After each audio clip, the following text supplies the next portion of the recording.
السلام علیکم ملګرو. توشاخانه کیس حواله سره د سپریم کورټ نن دوه غټ خبرونه راغلي دي جی او دا خبرونه د هغه خلکو د لپاره افسوسناک دي. د غم خبرونه دي کوم خلکو چې دا غوښتل چې عمران خان دی په توشاخانه کیس کې راتلونکي الیکشن نه مخکې او د پی ډی ایم حکومت نه مخکې مطلب عمران خان دی نه اهل شي. تاسو ته معلومه چې توشاخانه کیس هفته کې دوه درې ورځې خامخا دغه سنوي کیږي. سونه ججز په دغه توشاخانه کیس کې بدل شو. د پی ډی ایم حکومت دا کوشش دی چې توشاخانه کیس فیصله دي زر ته زر راشي او په دغه کیس کې دی عمران خان چې کوم دی هغه نه اهل هم کړل شي.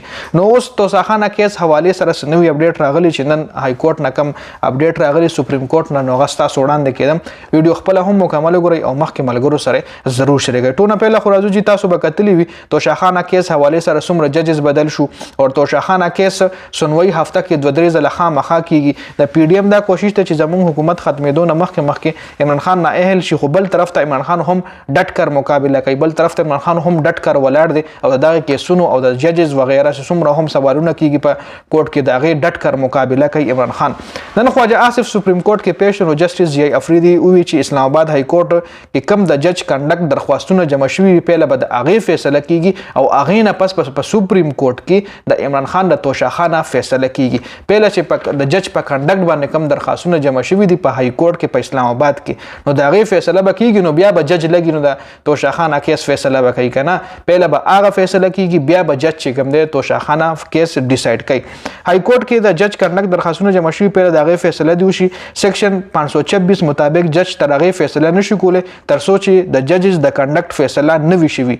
دا نن د عمران خان لپاره یو قسم لا غټه ګټه وه چونکې نن هم د پی ډی ایم دا سوچ کېدی شي نن عمران خان چې کوم دی د توشاخانه کیس چې د هغې کومه فیصله ده هغه د عمران خان خلاف راشي. خو نن چې جج کومه خبره وکړه سیکشن 526 مطابق جج تر هغې فیصله نشي کولی چې په جج باندې د جج په کنډکټ باندې کم درخواستونه جمع شوي دي په اسلام آباد های کورټ کې پهله د هغه درخواستونو فیصله وشي نو بیا د جج کنډکټ چې کله کلیر کړلی شي نو هغې نه پس په جج بیا د توشاخانه فیصله کوي.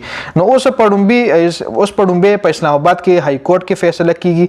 کېدای شي جمعرات پر ورځ یا جمعې پر ورځ دغه فیصله وشي او بیا به د جمعې یا د هفتې پر ورځ د توشاخانه کیس فیصله کیږي په سپریم کورټ کې. نو دا اوسه پورې غټ اپډیټ چې کوم دي هغه راغلي چونکې تاسو لما د ویډیو سٹارټ کې مو چې څومره هم فورسز دي د پی ډی ایم چې څومره هم کوششونه دي څومره هم طاقت دی هغه هم په دې توانایي چې خپله کومه دغه په دې خبره صرف کوي لګیا دي چې توشاخانه کیس کې عمران خان نه اهل شي. 9 مې واقعیت کې هم عمران خان راګیر کړی شي مختلف کیسونه په عمران خان باندې راځي مطلب د عمران خان نه اهل شي او راتلونکي الیکشن کې موږ لاره صفاوي کچره عمران خان په الیکشن کې وي او د بیٹ نشان په بیلټ پیپر باندې وي نو بیا زموږ ګټه ګرانه ده بیا موږ کم کمپیټیټر دی هغه صرف او صرف عمران خان دی.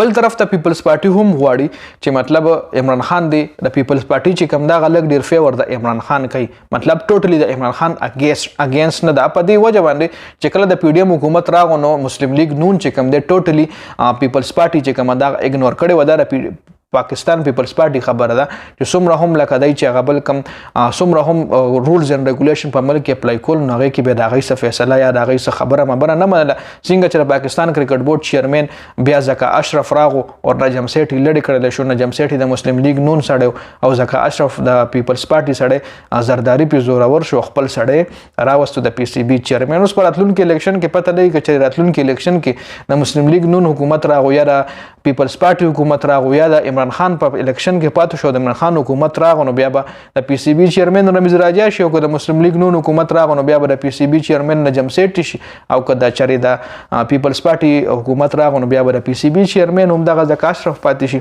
شاړ غونډې ویډیو به تاسو سره مې شریکوله د ویډیو کتلو زیاته مننه. ویډیو مخکې ملګرو سره شریک کړئ. جنید خان افیشل چینل هم سبسکرایب کړئ پیج هم لایک کړئ. والسلام.